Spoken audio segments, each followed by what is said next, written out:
Voici un Amstrad CPC 6128 qui a des problèmes de courroie.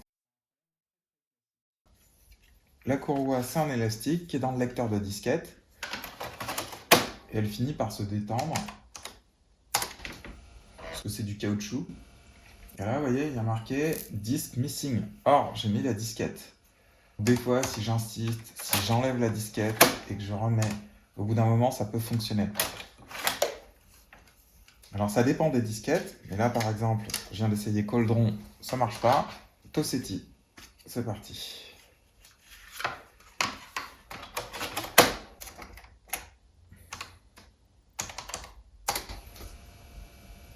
Là aussi, ça marche pas. Et pour finir, je vais tenter Roland Aoy.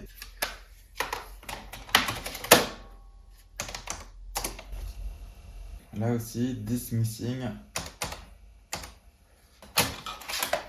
Voilà l'état de mon lecteur de disquette. Donc tout ça est réparable et il s'agit de changer la courroie. C'est un truc très classique que savent faire les bidouilleurs sur Amstrad.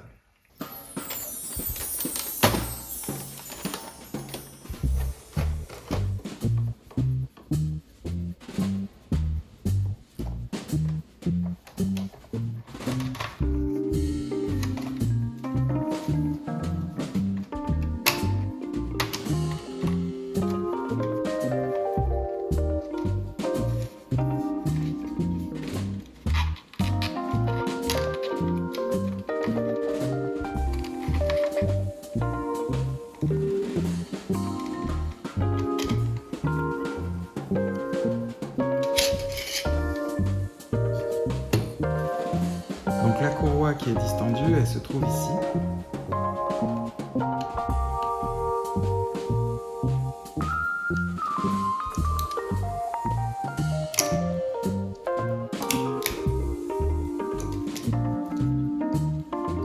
J'ai enlevé la plupart des broches. Je ne peux pas complètement enlever ça parce qu'après ça va être très compliqué à remettre. Mais je vois ici que j'ai accès complètement à la courroie et on voit qu'elle est très détendue, beaucoup trop détendue. Voilà, j'ai plein de courroies pour des magnétophones, pour plein de choses. Alors ici, j'ai des courroies qu'on peut trouver sur eBay par exemple. C'est des courroies spéciales Amstrad, vous voyez. J'ai une mauvaise expérience avec ces courroies. Je trouve qu'elles sont trop larges, trop grandes. Une fois mises en place, elles continuent de patiner sur certaines disquettes. J'ai des jeux de courroies avec des tailles diverses. Je vais essayer de le faire au jugé jusqu'à ce que ce soit suffisamment tendu. Ça, c'est la vieille courroie. Ça, c'est la nouvelle. Et en fait, il y a très peu de différence. Donc, je me dis que, franchement, ce qu'ils vendent là, sur eBay et tout ça, je me dis que c'est pas correct, quoi. Donc là, j'ai acheté tout un lot de courroies. Ça, c'est la courroie d'origine, que je trouve pas assez tendue. Mais on va tenter comme ça.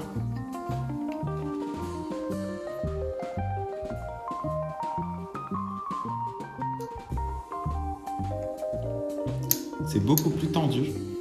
Je vais la jouer comme ça. Le moteur va tourner comme ceci et entraîner le plateau. Quand je me mets à la place du moteur, vous voyez que le plateau tourne parfaitement. Quand on manipule le lecteur de disquette, on peut parfois perdre ce clou. Il faut faire très attention.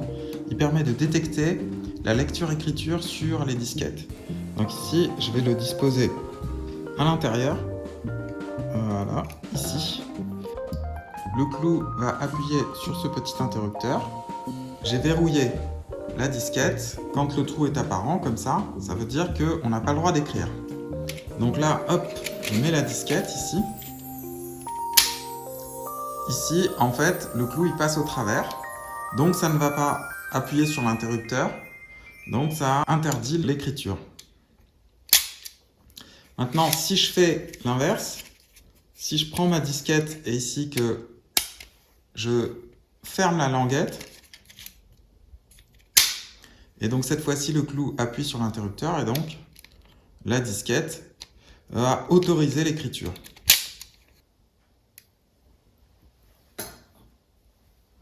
Un petit peu d'alcool isopropylique sur la tête de lecture. Alors c'est un alcool qui ne laisse pas de traces quand il s'évapore. Voilà, donc là j'ai branché l'ordinateur ouvert avec le strict minimum pour faire fonctionner les disquettes. Et pourquoi je ne l'ai pas refermé? Eh bien parce que je vais régler la vitesse de rotation du moteur du lecteur de disquette. Le moteur du lecteur de disquette se trouve ici. Je vais l'insérer là-dedans. Je vais pouvoir tourner cette petite vis. Ça va accélérer ou ralentir la vitesse de rotation du moteur. Donc maintenant, il me faut un logiciel qui est capable d'évaluer cette vitesse de rotation, et ça tombe bien, j'en ai un. Et vous voyez ici marqué DSK Test, et DSK Test pour Amstrad, ça se trouve sur Internet. Alors évidemment, la grande difficulté, c'est d'arriver à refaire une disquette Amstrad à partir d'un fichier sur Internet, mais ça, j'ai fait une autre vidéo consacrée à ce sujet, et donc ici, maintenant,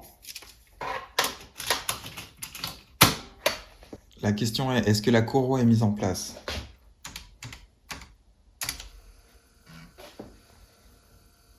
Ça fonctionne parfaitement.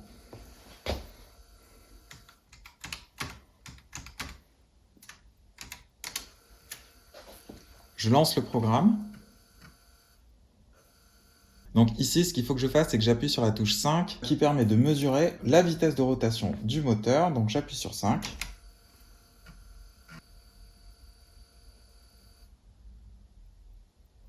Il affiche ici 296 tours par minute. C'est bien, normalement je dois être à 300. Donc je vais le régler un petit peu plus vite. C'est bien peut-être d'avoir 300, 310, puisque la courroie peut-être elle va se détendre, ça peut avec le temps ralentir un petit peu. Donc là, je mets le tournevis, alors il faut bien l'enfoncer, il est protégé par un caoutchouc. Et une fois que je sens que ça résiste des deux côtés, je tourne très légèrement d'un demi-millimètre et j'appuie sur 5. Donc là, j'entends déjà au bruit que ça tourne plus vite.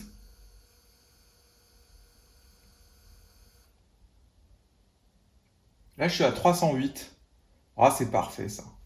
L'Amstrad CPC 6128 a été remonté et la question est, est-ce que j'ai bien réparé ma courroie? Est-ce que ces 3 disquettes qui ne fonctionnaient pas vont fonctionner? Alors, je commence par Roland Ahoy, un jeu que j'adorais quand j'étais petit.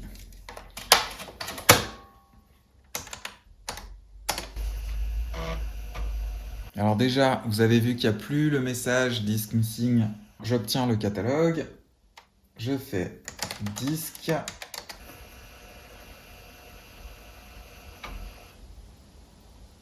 Alors j'écoute.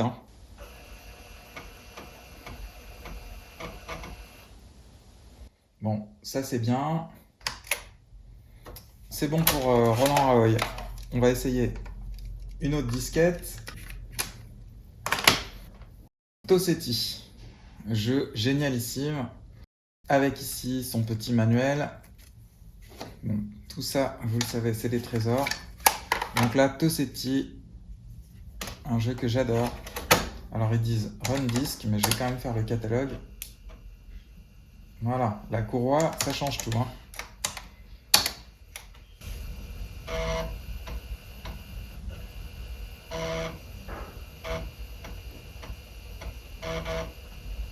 Alors en plus, Tossetti, c'est un jeu qui utilise beaucoup le chargement des disquettes. Il charge tout le temps au fur et à mesure, donc c'est vraiment quelque chose d'important.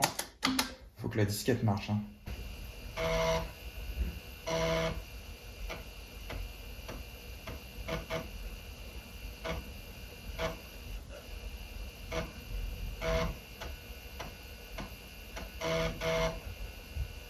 Donc vous voyez qu'il y a pas mal de données à charger.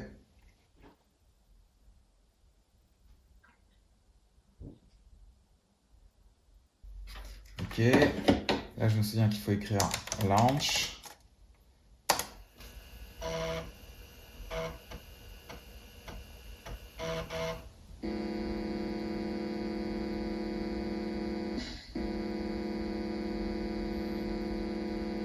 Voilà, c'est génial.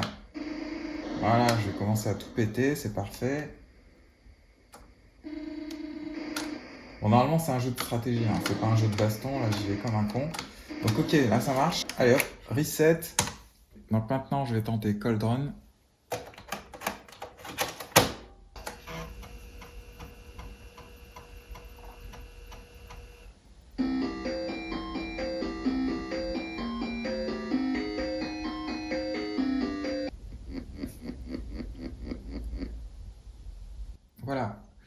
La courroie a été changée par une courroie un petit peu plus courte et donc qui tient mieux.